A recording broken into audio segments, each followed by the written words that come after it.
अस्सलाम वालेकुम जी, मैं हूं फैसल अब्बास। 1 अगस्त जुमे का रोज़ है और पाकिस्तान तहरीक इंसाफ के ख़िलाफ़ मुख्तलिफ़ पाकिस्तान की अदालतों से फ़ैसले आने का सिलसिला जारी है। पूरे पाकिस्तान की जो इंसदाद दहशतगर्दी की अदालतें हैं वो तहरीक इंसाफ के ख़िलाफ़ 9 मई के केसेस के अंदर फ़ैसले सुना रही हैं। आज का दिन इंतहाई अहमियत का हामिल था। इसमें 3-4 ऐसी ख़बरें हैं जिसने पूरे पाकिस्तान का जो एक सियासी मंजरनामा है उसको यकसर तब्दील करके रख दिया है। क्योंकि एक तरफ ख़बर तो ये है कि 9 मई के केसेस के अंदर जो फैसले आ रहे हैं और तहरीक इंसाफ की नायलियाँ हो रही हैं, दूसरी जानिब पाकिस्तान तहरीक इंसाफ जिसको इमरान खान ने ये टास्क सौंपा था कि उन्होंने 5 अगस्त को अपनी तहरीक जो है उसको मुतहरिक करना है और 5 अगस्त को तहरीक को पीक पर लेकर जाना है। इस हवाले से चेयरमैन तहरीक इंसाफ बैरिस्टर गौहर अली खान साहब का एक बड़ा हैरान कुन बयान जो है वो आज सामने आया है। और उस बयान के बाद यकीनन तहरीक इंसाफ के जो कारकुनान हैं उनके अंदर एक अजीब सी पूरी पार्टी के अंदर जो है वो मायूसी फैली है कि बैरिस्टर गौहर साहब ने जो बयान दिया है। गुज़िश्ता रोज़ जो ऑल पार्टीज़ कॉन्फ्रेंस इस वक्त हो रही है, उस कॉन्फ्रेंस के अंदर हमारी बैरिस्टर गौहर खान साहब से मुलाकात हुई थी और उस मुलाकात के अंदर हमने चंद सवालात उनसे किए थे। वो भी इस वीडियो के अंदर मैं आखिर में जाकर आपके सामने रखूँगा। और उसी के साथ ही chief justice of Pakistan justice Yahya Khan Afridi साहब को आज सुबकी का सामना करना पड़ा है। सबसे पहले इसी खबर को डिस्कस कर लेते हैं। जनाब, गुज़िश्ता रोज़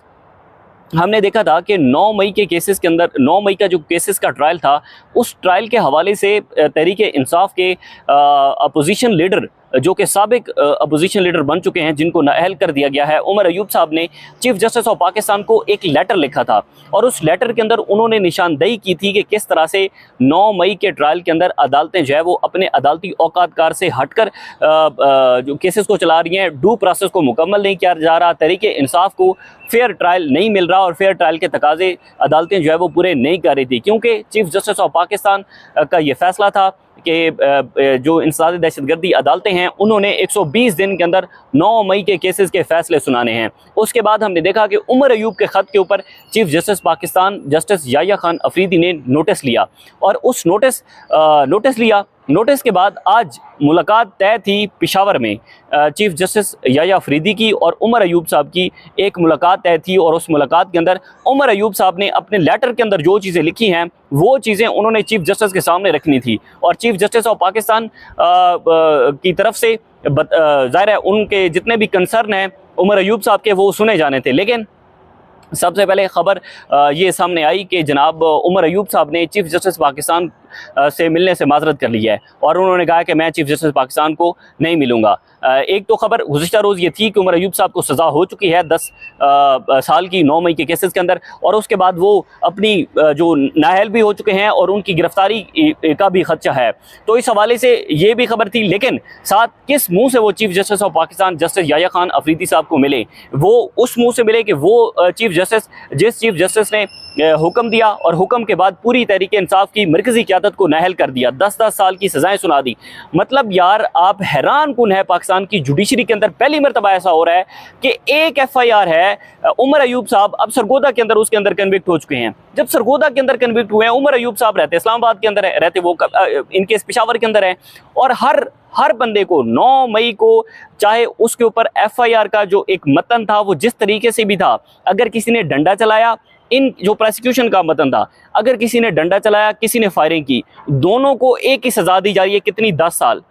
मतलब ये पाकिस्तान की जुडिशरी के साथ जो है वो मजाक बनाया जा रहा है। इस तरह के 10-10 साल सज़ा सुना दी गई। आज जो फैसला आया है उस फैसले के अंदर ऐसी हैरान कुन वारदात डाली गई है। सबसे पहले जी आज का फैसला आपके सामने रखता हूँ, वो जो कि बड़ा इस वक्त अजीब व गरीब है।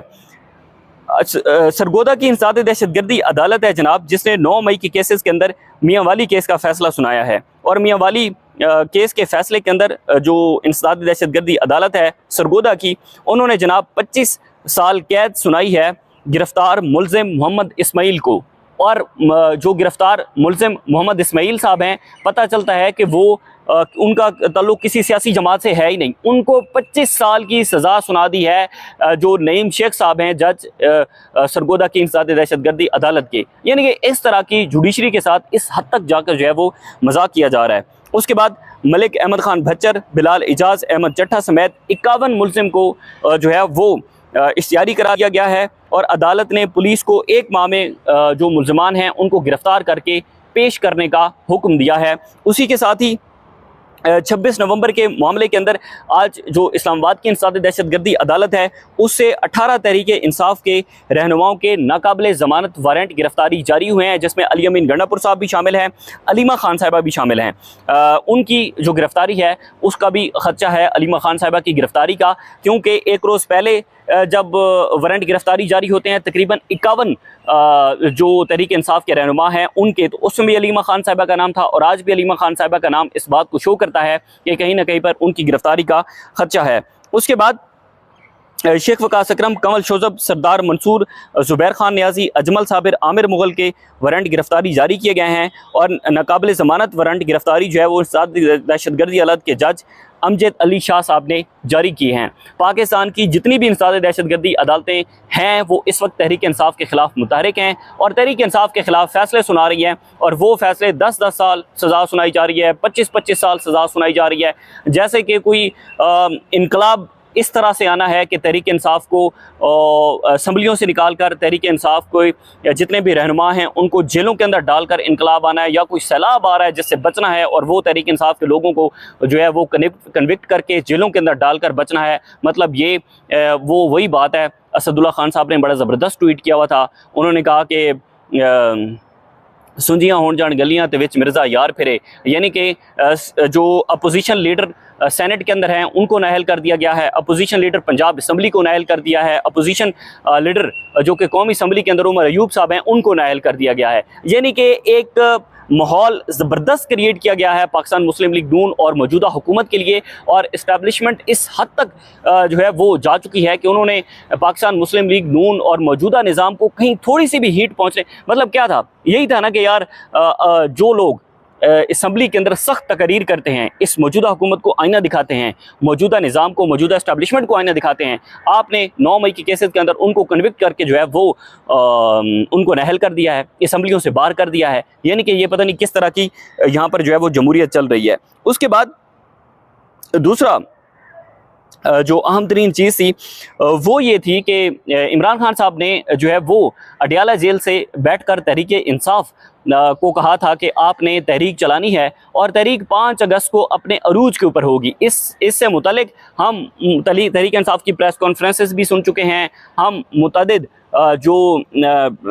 उनकी स्टेटमेंट्स हैं, अलीमा खान साहिबा की स्टेटमेंट्स हैं, इमरान खान साहब की स्टेटमेंट्स हैं, वो आ चुकी हैं कि आपने जो तहरीक है उसको अरूज पर लेकर जाना है। आज बैरिस्टर गौहर साहब का एक हैरान कुन बयान सामने आया है। बैरिस्टर गौहर साहब ने उस्मान चौधरी साहब हैं हमारे दोस्त, उन्होंने उनसे सवाल पूछा तो बैरिस्टर गौहर साहब ने कहा कि जनाब 5 अगस्त को एक दिन की एक्टिविटी होगी और उस एक दिन की एक्टिविटी के अंदर जो है वो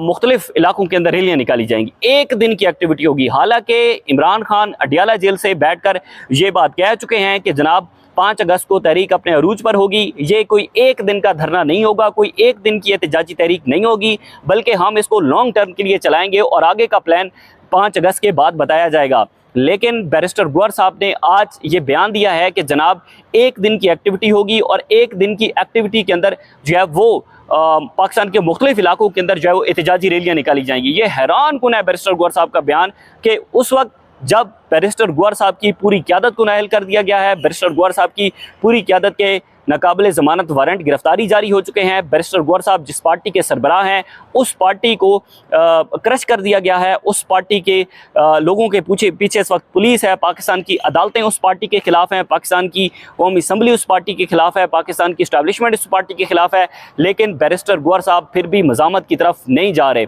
देखें, तहरीक इंसाफ के पास और कोई हल बचा नहीं है मज़ामत के अलावा। एक ही हल है तहरीक इंसाफ के पास कि वो सड़कों पर आकर मज़ामत करे, क्योंकि पाकिस्तान की जुडिशरी जुडिशरी ने एग्जेक्टिव के सामने जिस तरह से सरेंडर किया है, तो आखिरी उम्मीद जुडिशरी थी। जुडिशरी ने भी हाथ खड़े कर दिए हैं तहरीक इंसाफ के सामने कि हम वही करेंगे जो हमें एग्जेक्टिव कहेगी, जो हमें मौजूदा हुकूमत कहेगी या हमें जो मौजूदा एस्टेब्लिशमेंट कहेगी, हम वही करेंगे। तो तहरीक इंसाफ के पास ऑप्शन सिर्फ वाहिद जो है वो मज़ामत का है, इसके अलावा कोई ऑप्शन मौजूद नहीं है। गुज़िश्ता रोज़ हमारी एक मुलाकात हुई उससे अपना बैरिस्टर गौहर साहब से,